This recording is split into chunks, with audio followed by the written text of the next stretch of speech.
Qala al-musannif rahimahullah wa nafa'ana bihi wa bi'ulumihi fid dharain amin radhiyallahu ankum. Wat tawadhu, termasuk di antara ketaatan hati adalah memilikinya kita sifat tawadhu.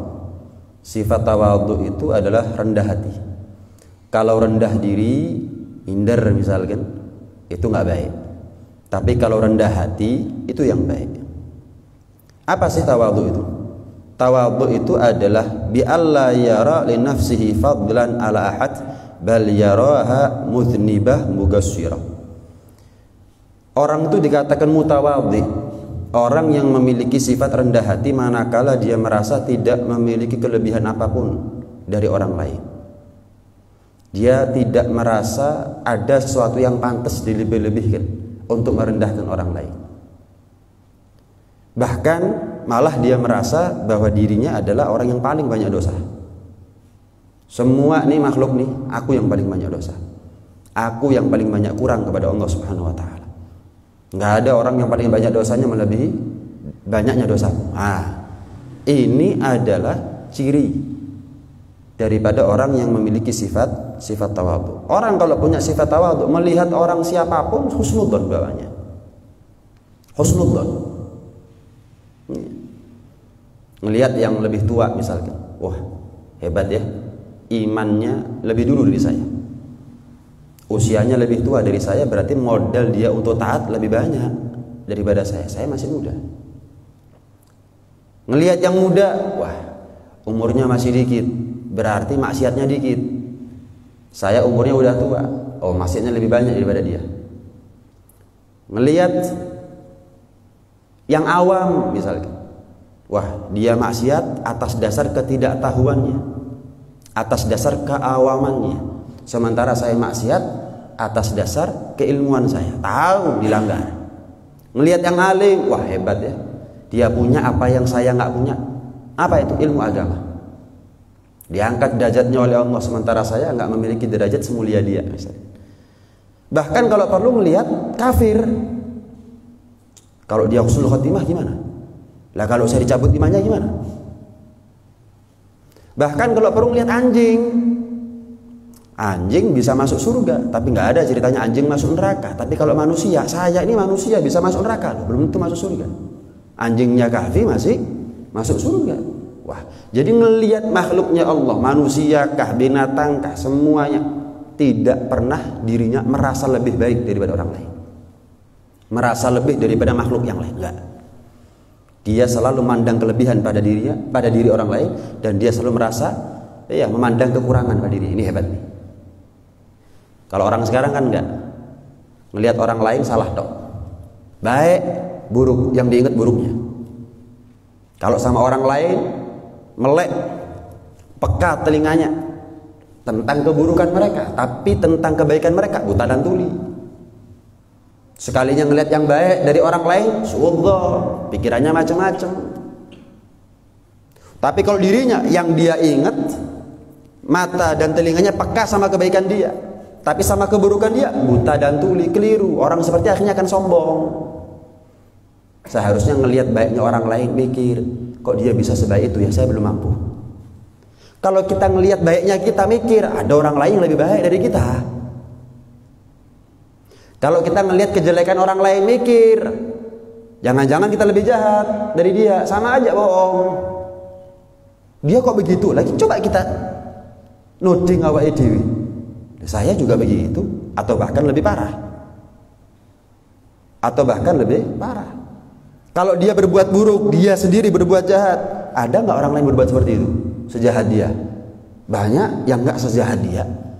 Jadi kalau orang itu punya sifat tawadhu, mandang husnudzon, mandang orang lain dengan pandangan ridho, mandang dirinya dengan pandangan hina. Orang seperti ini bukan justru dihinakan oleh Allah, bukan justru dihinakan. Man tawadhu'a rafa'ahum. Barang siapa yang tawadhu, justru diangkat derajatnya oleh Allah Subhanahu wa taala. Mana ada orang tawadhu justru hina? Mana ada orang tawadhu justru hina? Justru direndahkan oleh Allah Subhanahu wa taala atau direndahkan oleh manusia? Enggak ada. Orang sombong Itu yang dijatuhkan oleh Allah Subhanahu wa taala. Banyak cerita Fir'aun, Qarun, Namrud, sombong semuanya. Dijatuhkan mereka oleh Allah. Tapi kalau kita tawadhu, justru diangkat derajat kita oleh Allah Subhanahu wa taala. Rasulullah sallallahu alaihi wa ala alihi wasallam pernah bersabda, "Innallaha auha ilayya." Allah itu sampai-sampai mewahyukan kepada aku, memberikan satu perintah khusus kepada aku. Apa? Antawadhu. Untuk kalian wahai umatku, tawadhulah kalian semuanya. Hatta la yafkhara ahadun ala ahad. Kalau sampai kalian ini semuanya tawadhu, nggak ada yang sombong satu sama lain, nggak ada yang dilukai perasaannya satu sama lain karena kesombongan orang lain, nggak ada. Coba kita tawadhu masing-masing, satu sama lain saling merasa saya nih dari sekian banyak yang hadir, saya yang paling berdosa. Nggak mungkin orang yang punya sifat seperti ini keluar dari mulutnya yang menyakiti perasaan orang lain. Tindak tanduknya, tingkah lakunya melukai perasaan orang. Nggak ada. Justru akan damai dan sentosa kehidupan kita kalau satu sama lain merasa dirinya adalah pendosa. Orang yang paling jahat ya saya, orang yang paling banyak dosanya ya saya. Tapi bukan berarti dalam rangka putus asa ya, bukan. Tapi jangan pernah sedikit pun menganggap kita ini punya kelebihan daripada. Walaupun setiap orang punya kelebihan kekurangan, tapi kelebihannya kita jangan dianggap. Kekurangannya kita kan juga lebih banyak daripada kelebihannya. Adapun orang lain jangan dinilai kekurangannya mereka, kelebihannya mereka saja. Jangan-jangan kelebihan mereka kita nggak punya, tiru. Kalau jadi orang jahat gampang, tapi kalau niru kebaikannya orang ini yang nggak gampang. Melihat ada orang baik, tiru. Jangan buta dan tuli sama kebaikan orang lain, buta dan tuli sama keburukannya dia sendiri. Sombong orang seperti ini. Nah, apa tanda yang kedua orang itu dikatakan tawadhu? Seseorang itu dikatakan tawadhu jika annal insana law nadhara ahadan min agrani. Seseorang itu memiliki sifat tawadhu kalau dia debat. Kalau dia debat dengan orang lain. Fa dhaharul haqq ala lisani ghairi. Tampak kebenaran dari lawan bicaranya. Debat nih, diskusi misalnya. Kemudian tampak kebenaran dari lawan bicaranya dia. Lam yathqul alaihi qabuluh wal i'tirafu bihi. Enggak berat baginya untuk mengakui kebenarannya dan enggak berat baginya untuk menerima kebenaran tersebut. Tapi kalau kita debat pakai nafsu, dialog, diskusi ilmiah, tapi cuma judul, isinya nafsu semuanya. Wah, mencari pembenaran, nggak akan cari kebenaran. Tanda orang itu tawadhu ketika dia punya lawan bicara, kok benar ucapan dia, diterima. Kan kemarin sudah kita bahas tentang sifatnya orang sombong. Apa sifatnya orang sombong? Batarul haq, menolak kebenaran. Lawannya sombong adalah tawadhu, rendah hati. Kalau menolak kebenaran itu adalah tandanya orang sombong, berarti menerima kebenaran itu tandanya orang tawadhu. Oh iya, benar kamu.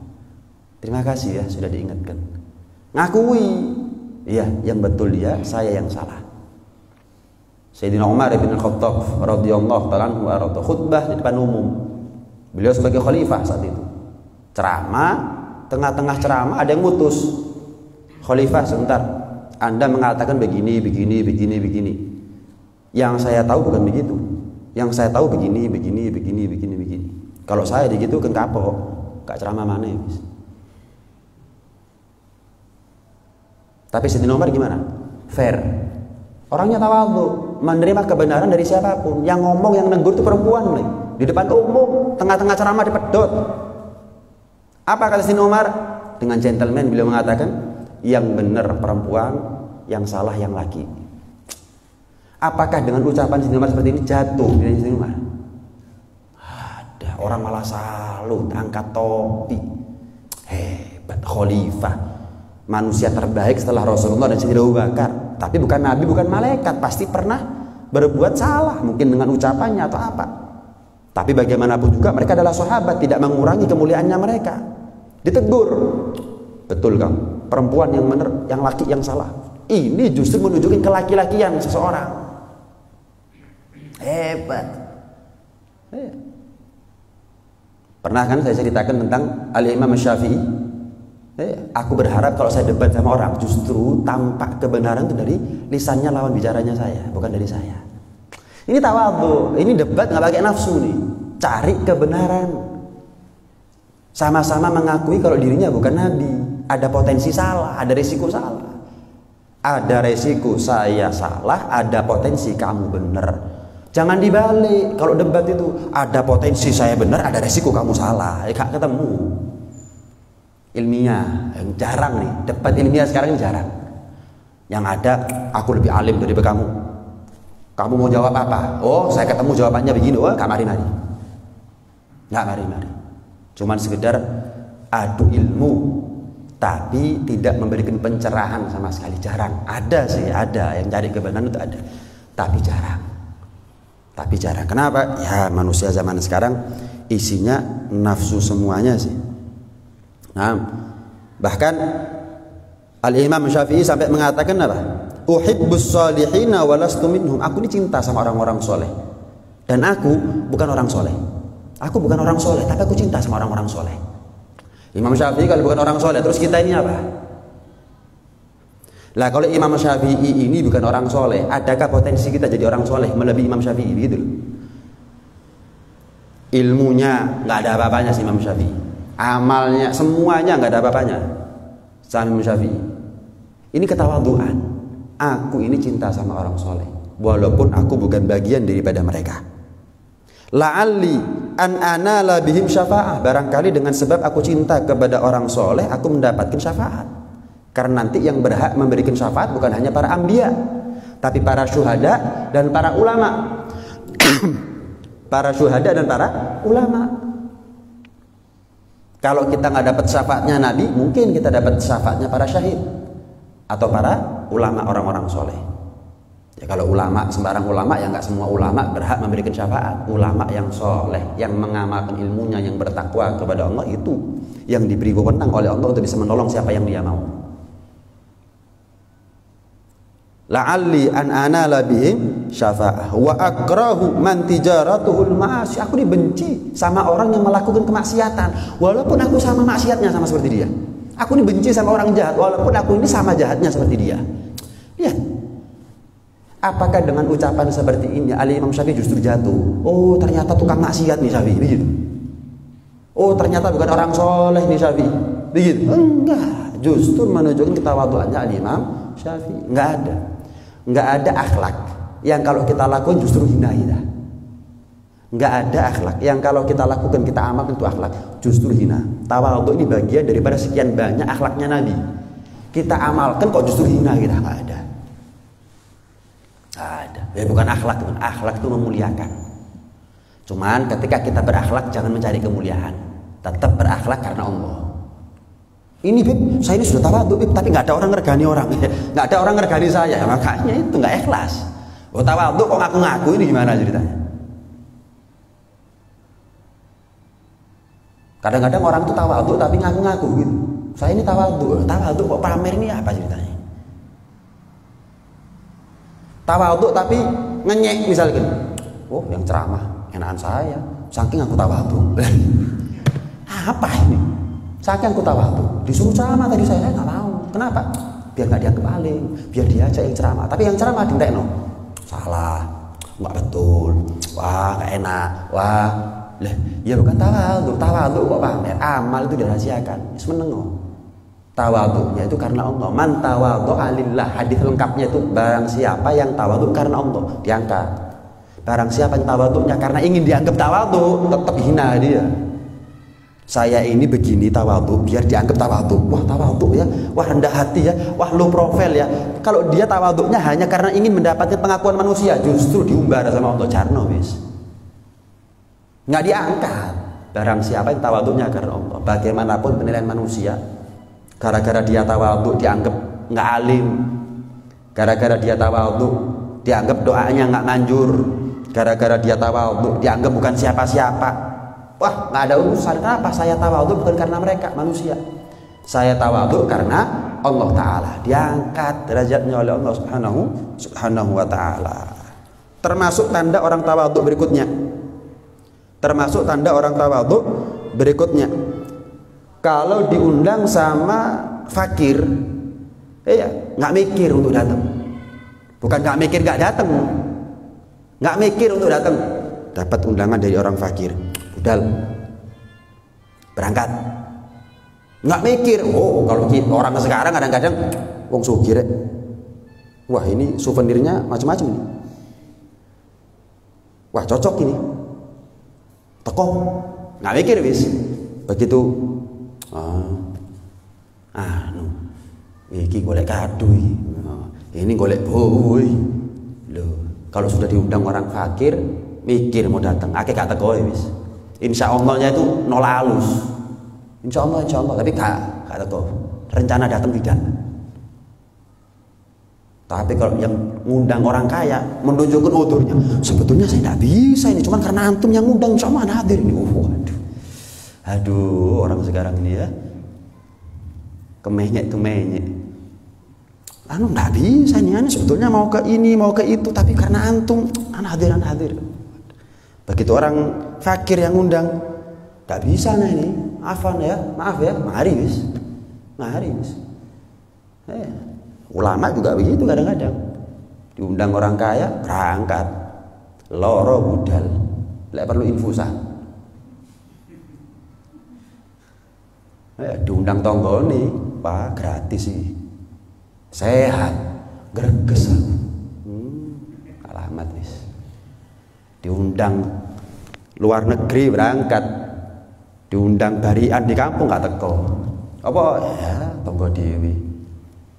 Gak kira untuk amplop nih, tonggo dia repot orang seperti ini. Ya, ngajari orang tawadhu tapi nggak tawadhu. Jadi dari mana ilmu itu akan manfaat? Jangankan ngasih manfaat orang lain, untuk dirinya sendiri aja nggak akan ngasih manfaat. Ngajak itu juga harus ngasih contoh baru manfaat. Lihat ulama, lihat orang-orang soleh, lihat para anbiya, para nabi, ngajak dan ngasih contoh. Justru contoh dan teladan itu yang bisa merubah. Kalau ajakan-ajakan ini banyak. Ceramah seperti saya ini nggak butuh mondok, tapi ngamalkan ilmu itu. Yang mondok kadang-kadang nggak seberapa, yang nggak mondok kadang-kadang lebih ngamalkan ilmu, lebih takut sama Allah Subhanahu Wa Taala. Nah, intinya tawadhu. Intinya tawadhu. Pernah diceritakan Sayyidina Hasan bin Ali bin Abi Thalib, cucu Rasulullah Sallallahu Alaihi Wasallam. Sayyidina Hasan naik di atas keledai begitu, lewat di jalanan Madinah. Kemudian ada beberapa orang fakir, ada beberapa orang miskin gelar tikar untuk makan. Nggak sengaja kebetulan lewat Sayyidina Hasan. Ditawari sama mereka, Sayyidina Hasan, makan yuk bersama kami. Sayyidina Hasan cucu Rasulullah. Ditawari makan di pinggir jalan sama orang-orang fakir. Lesehan begitu sudah. Apa kata Sayyidina Hasan? Oh, siap. Barang siapa yang sombong dihinakan sama Allah. Barang siapa yang tawadhu diangkat derajatnya oleh Allah. Siap. Diikat keledainya. Ayo makan bareng. Makan. Terima kasih ya. Kalian sudah berkenan untuk ngajak saya makan. Saya undang kalian untuk makan di rumah saya. Begitu. Ini ya, luar biasa. Tapi ada pembahasan fikih begini. Kalau sekiranya kita ditawari makan sama orang hanya karena dia sungkan lek gak nawani, itu hukumnya haram untuk kita terima.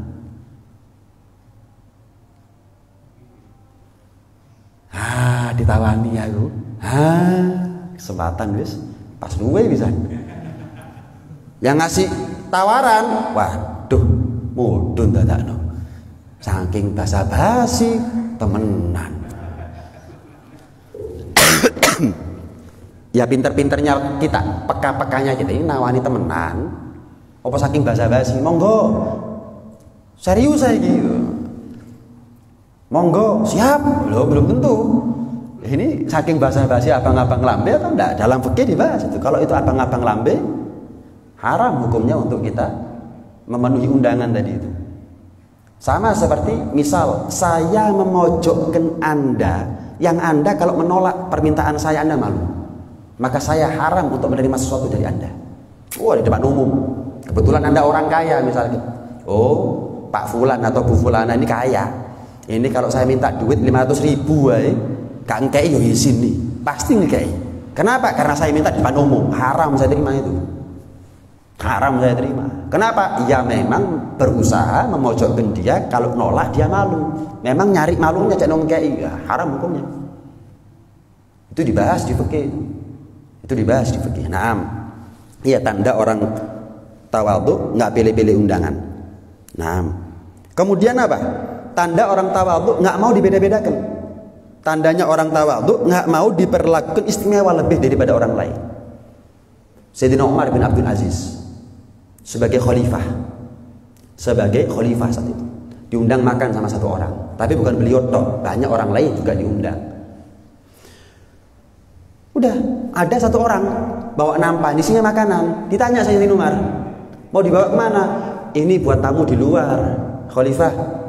Nggak lama datang orang kedua bawa nampan, ditaruh depannya Sayyidina Umar. Tanya Sayyidina Umar, saya mau tanya, nampan yang tadi dibawa di luar untuk tamu-tamu di luar itu isinya apa? Oh, tahu, tempe, terong, sambal.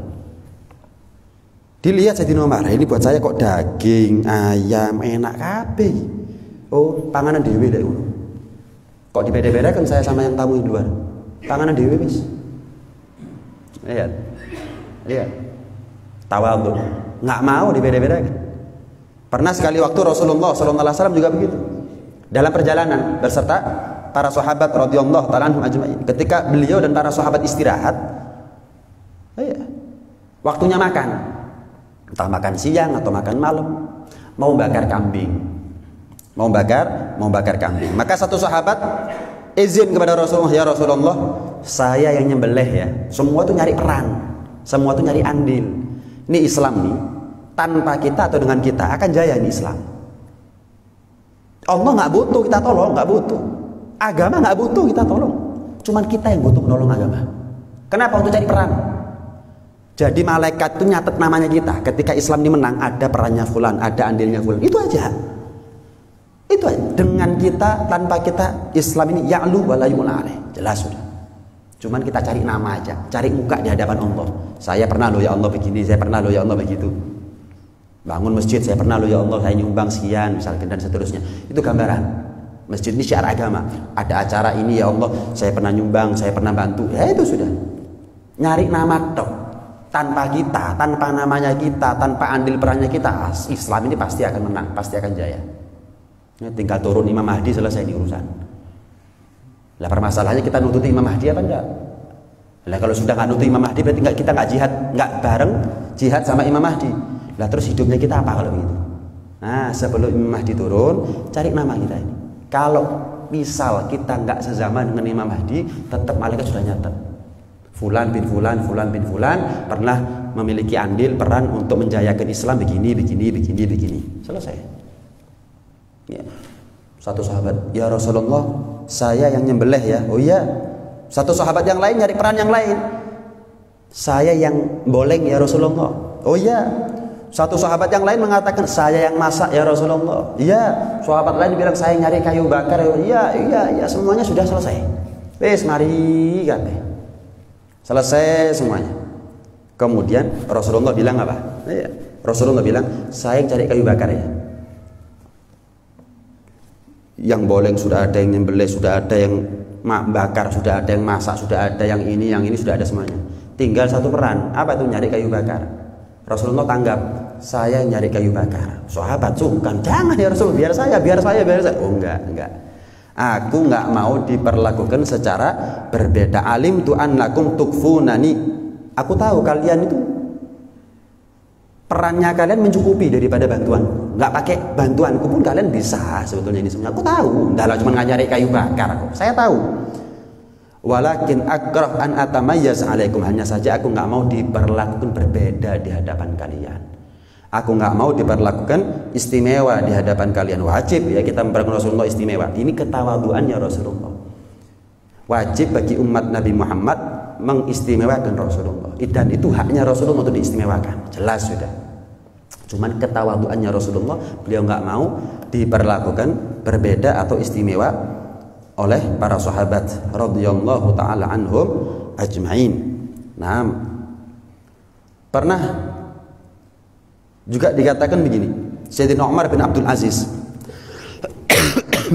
Sayyidina Umar bin Abdul Aziz nerima tamu.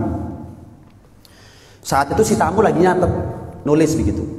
Lentera ini, lampu minyak ini sudah mulai habis minyaknya. Jadi mulai hidup mati gitu. Udah mulai remeng-remeng. Ya. Maka si tamu tanggap, wahai khalifah, kan rumahnya Sayyidina Umar nih. Izin si tamu, saya yang bener kan ya, saya ngisi minyaknya ya. Nggak usah. Oh, saya panggilkan pembantu ya, orang lain ya untuk ngisi minyaknya. Nggak usah, pembantu saya baru tidur, jangan diganggu. Terus siapa yang betulkan? Ya Umar. Ini Umar bin Abdul Aziz ini. Berdiri Sayyidina Umar, betulkan begitu, diisi minyaknya sampai nyala dengan normal. Ya, sampai nyala dengan normal. Sungkan si tamu ini. Kok repot-repot Sayyidina Umar? Repot apanya? Aku tadi duduk di sini, aku Umar. Aku duduk di sini, aku Umar. Betulkan minyak, aku tetap Umar. Dan sekarang aku kembali ke sini, tetap aku Umar. Apa yang kurang dari diriku? Dalah cuman betul no minyak. Wis, orang sekarang kalau terhormat sedikit, kadang-kadang nyuruh orang kayak nyuruh budak, bengok, salah sedikit, waduh caci maki habis sudah. Sayyidina Umar enggak, aku duduk di sini ya aku Umar, aku betulkan lampu ya aku Umar, aku kembali ke sini ya tetap aku ini Umar. Apa yang kurang dari diriku? Apa yang kurang dari orang seperti ini justru dimuliakan oleh Allah Subhanahu wa taala. Nah, ya. Kemudian termasuk di antara ya, termasuk di antara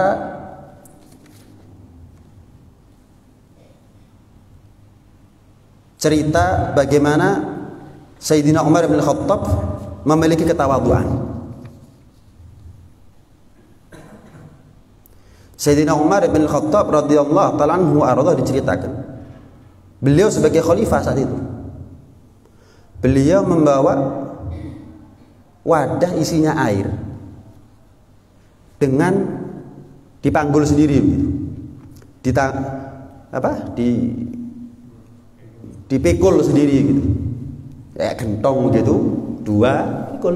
Sayyidina Umar sebagai khalifah nih. Insya Allah RT aja nggak ada seperti ini. Ini Sayyidina Umar pemimpin muslimin nih, pikul dewi. Ya, seperti Rasulullah ketika bangun masjid, ya turun tangan Rasulullah. Nata batu bata, berlumuran kotor tangannya ini segala macam. Ya, tidak mengurangi sedikit pun kemuliaannya Rasulullah SAW. Nah, kemudian ada satu orang di antara rakyat Sayyidina Umar mengatakan, nggak pantas wahai Umar, Anda mikul air ini dengan pundak Anda sendiri. Maka Sayyidina Umar mengatakan, ketika kalian datang kepada aku untuk membaiat aku, mengikat janji kepadaku untuk taat, sam'an wa ta'atan, ya, ada benih kesombongan dalam diriku. Gimana? Datang ratusan orang kepada Sayyidina Umar untuk baiat. Sayyidina Abu Bakar sudah meninggal. Wahai Umar, engkau yang pantas. Kita diberlaku terhormat seperti itu gimana? Bukan masang foto di pinggir jalan nggak ada yang ngilih. Ini enggak promo Sayyidina Umar. Saya jujur, adil, apa jujur? Kok aku jujur ini dari mana? Ya, calon maling jujur aku jujur itu. Ya jujur aku jujur. Ya apa ceritanya? Terbukti enggak? Ya terbukti. Orang itu baik atau enggaknya diakui sama orang lain. Lah ngaku-ngaku karpe dhewe yo gampang. Ya justru orang seperti itu yang kita pilih sih masalah. Sing jujur-jujur malah gak dipilih. Iya. Yang kita ini koyok nggak seneng sama serangan fajar. Tapi padahal kalau sudah pemilihan paling seneng sama serangan fajar. Ada misalkan fulan nggak pakai partai. Kenapa? Kalau pakai partai mahar. Ya, daftar itu saingan sama yang lain gede-gedean. Ya kalau sudah begitu kan calon maling, balik no modal. Ada nggak pakai partai, independen misalnya, mencalonkan diri, datang kepada kita program ini. Kadang kita ini benci sama koruptor, tapi yang ngelantik ya kita sendiri. Jalur dipilih apa? Wani piro? Lah ya apa sih? Engkau lek wong iki masuk ke penjara koruptor, gue sih milih sopo. Ini orang zaman sekarang nuding koruptor, tapi kalau ada orang jujur mau dipilih untuk kebaikan daerahnya atau wilayahnya atau negaranya, nggak dipilih. Kenapa? Gratisan kepingin jadi pejabat. Repot, golek gak gratisan. Memang berarti sengaja milih maling gitu namanya. Itu rakyatnya kita begitu. Nuding koruptor, tapi sing milih awake dhewe. Ya sama aja kok. Sayyidina Umar, air sendiri. Nggak pantas saya Umar. Anda ini khalifah ini dan itu. Ketahuilah, ketika kalian datang kepada aku, baiat kepada aku, melantik aku untuk menjadi khalifah, ada benih kesombongan, maka aku harus lawan. Kalau enggak tambah barak, tambah membara, setan nggak tinggal diem, maka aku lawan. Oh khalifah terus maunya dilayani, nggak mau melayani, justru dilayani, justru melayani sendiri. Sayyidina Umar hebat. Sebagian orang-orang soleh itu kadang-kadang mereka itu bersihkan WC santrinya, bersihkan WC-nya santrinya.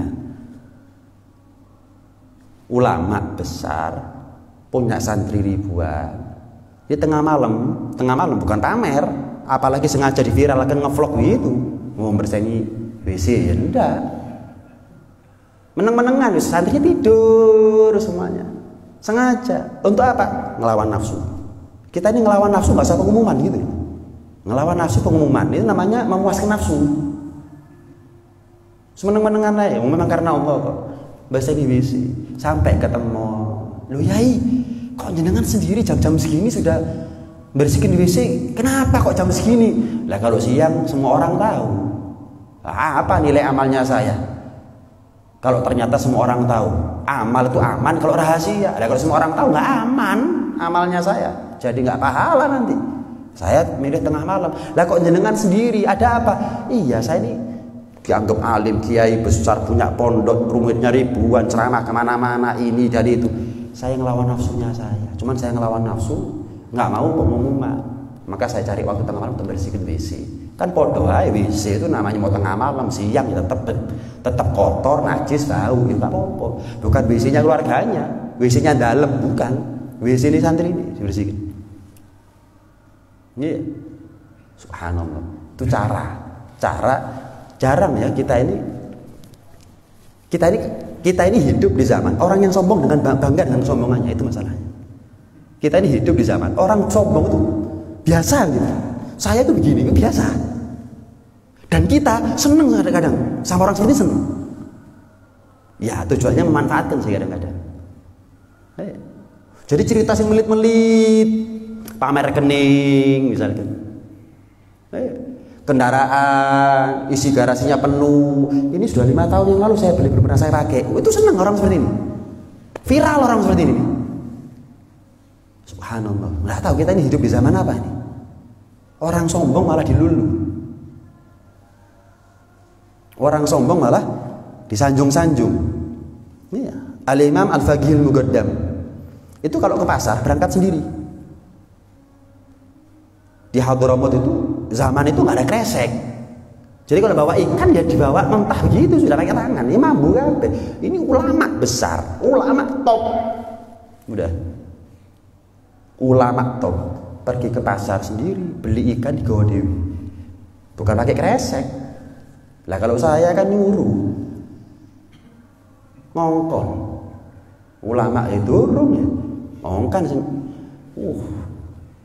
Ini Sayyidina Al-Imam Al-Faqih udah berangkat sendiri, wes, nggak malu, gengsi ada. Jadilah Al-Imam Al-Faqih Al-Muqaddam sebagaimana yang kita kenal akhirnya. Ulama besar hidup di zaman beliau. Nah, kemudian makna tawadhu ini penting juga, biar kita nggak terjebak dengan pengakuan-pengakuan. Makna tawadhu itu ketika berhak maju, layak maju tapi milih mundur, ini namanya tawadhu. Lah kalau memang nggak mampu maju terus milih mundur, itu bukan tawadhu namanya. Itu nggak sanggup.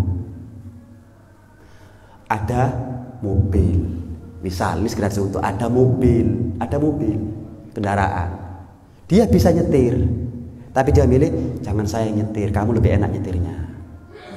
Ini tawadhu. Tapi kalau ada kendaraan dia nggak mampu nyetir, nggak bisa nyetir, ngomong saya tawadhu, saya milih mundur aja, kamu ajak goro, ya jangan nggak iso. Lah kalau kamu memaksakan diri untuk nyetir, ya molak malik. Cuma dia nggak mau mengakui kalau dia nggak bisa, gitu loh. Kamu ajak sudah, padahal nggak sanggup. Bukan tawadhu, ini namanya memang nggak bisa kok. Ini sekedar kiasan, sekedar gambaran. Dalam kehidupan juga banyak. Ketika mampu untuk dipilih menjadi pemimpin, dia pilih mundur. Kamu ajak, insya Allah kamu lebih baik. Ini tawadhu. Tapi kalau nggak mampu, satu di antara dua, memaju-majukan diri, aku wae, atau kalau nggak mampu sebetulnya, cuman mundur, ngakoni kelebihan orang lain nggak mau, dia pakai bahasa saya tawadhu, saya enggak. Terus pokoknya kalau ada orang ngomong saya tawadhu, wis alamat gak tawadhu itu namanya. Alamat gak tawadhu. Kesombongan yang halus itu namanya. Ya, riya yang halus. Ngaku-ngaku tawadhu, alamat gak tawadhu. Sayyidina Umar bin Khattab mengatakan, siapa yang ngomong saya alim bodoh, Sayyidina Umar. Enak Sayyidina Umar. Saya alim bodoh. Saya soleh bejat. Sayyidina Umar yang ngomong. Saya ahli surga merokok. Sayyidina Umar ya tegas. Saya alim bodoh. Saya soleh rusak bejat kon. Saya ahli neraka masuk neraka kon. Saya ahli surga masuk neraka. Jadi jangan ngaku-ngaku. Jangan ngaku-ngaku. Nah, ya saya tambahin sedikit. Pernah Sayyidina Umar bin Khattab radhiyallahu ta'ala anhu arda. Beliau saat itu naik kuda, jalan kaki. Melakukan perjalanan beliau jalan kaki. Nggak lama beliau diselip sama seorang budak. Seorang budak naik keledai, bukan kuda, naik keledai. Melihat Sayyidina Umar jalan kaki, menawarkan diri. Wahai Umar, Anda yang naik, saya yang turun. Oh enggak. Kalau kamu sama saya boncengan, mau saya. Tapi kalau kamu turun nuntun, saya yang naik, saya nggak mau. Kalau dibonceng saya mau. Bayangkan kalau kelas presiden muslimin seluruh dunia naik keledai, ibarat sepeda motor 70 digonceng, ya apa kira-kira? Bukan orang milih-milih, karo aku kan gitu. Sayyidina Umar enggak. Sayyidina Umar justru mengatakan apa? Kalau kamu nuntun saya yang naik, saya nggak mau. Tapi kalau kita naik bareng, kamu gonceng saya nggak apa-apa. Itu gambaran. Orang tawadhu itu nggak ada kehinaan sama sekali bagi mereka. Terakhir intinya ra'sut tawadhu, pangkal ketawadhuan itu adalah antadha nafsak inda man dunak. Kamu mundur ketika kamu berhak maju. Jadi begini, intinya begini. Akibat daripada tawadhu, kalau misal ada orang kaya, kita cuek sama kayanya dia, nggak ngereken sama kayanya dia. Tapi kalau ada orang miskin, diregani. Ini tawadhu. Bukan berarti putus silaturahmi sama yang kaya, enggak. Biasa saja. Soge sakarep. Biasa. Enggak yang apik yo montore yo. Apik yo ngayo. Wah, sukses ya kamu. Biasa aja. Tapi kalau ada orang fakir datang ke maju. Datang orang kaya biasa. Iya, salam datang. Ada orang miskin berdiri dia. Sambut. Maju. Ada orang kaya biasa saja. Ada orang miskin disambut, dihormati luar biasa. Ini kan ketawadhuan. Akhirnya apa? Akibat dari orang seperti ini apa? Akhlak seperti ini. Yang kaya nggak merasa sombong dengan hartanya. Yang miskin nggak minder dengan miskinnya. Ini penting. Lagi orang kita ini hidup di zaman Orang sombong malah disanjung-sanjung, tambah sombong, tambah minder yang miskin. Tambah minder yang miskin. Coba dibalik. Sugih biasa wae. Masyaallah, alhamdulillah. Wis gak usah sing nyanjung-nyanjung, ngelem, jilat ini, jilat itu, berharap ditarik jadi asistennya kah, berharap jadi supirnya kah. Wis biasa saja. Waalaikumsalam. Monggo lenggah. Atau nuwun pun rawuh. Wis biasa. Begitu ada orang miskin, kalau perlu turun dari sepeda pancalnya, bingung orang, tuan rumah mau kemana? Loh, nyambut orang miskin. Iya, nyambut orang miskin. Diantar, tuntun, sandalnya kalau perlu dibawakan, taruh. Bingung dewe sing miskin opo ya. Tapi tujuannya apa? Cek neru. Ah, sugih kan artine ngarep. Wong kok ngene iki sing mlebu surga disian tak regani ya. Wah, akhirnya apa? Yang sombong, wah, saya mau sombong sama siapa kalau orang-orang semuanya seperti ini? Saya mau sombong dengan dunia, dengan harta kepada siapa? Kalau ternyata semua orang ini nggak ada yang ngereken sama harta dunianya saya. Romono melarat ya, si diregani. Itu gambaran. Oh, kita kan enggak. Kita hidup di zaman di mana orang sombong malah viral, malah dilulukan. Ya. Yang melarat ditambah minder, yang miskin tambah merasa tamak amalan. Akhirnya menghalalkan apa yang haram. Yang miskin gimana caranya saya harus kaya, lek sugih gak diregani ya. Begitu zamannya sekarang. Minimal kita secara pribadi gak sampai seperti itu. Biasa saja sama orang yang kaya, dan kita tetap hormat, tetap sopan, tetap hormat kepada yang fakir, yang miskin. Ya, mudah-mudahan Allah anugerahkan kepada kita sifat tawadhu, kerendahan hati, dan mudah-mudahan kita termasuk di antara mereka yang senantiasa Allah berikan taufik hidayah untuk memiliki akhlak-akhlak yang mulia, warisan Nabi Muhammad sallallahu alaihi wa ala alihi wa sahbihi wasallam. Amin Allahumma amin. Amin ya rabbal alamin. Rabbana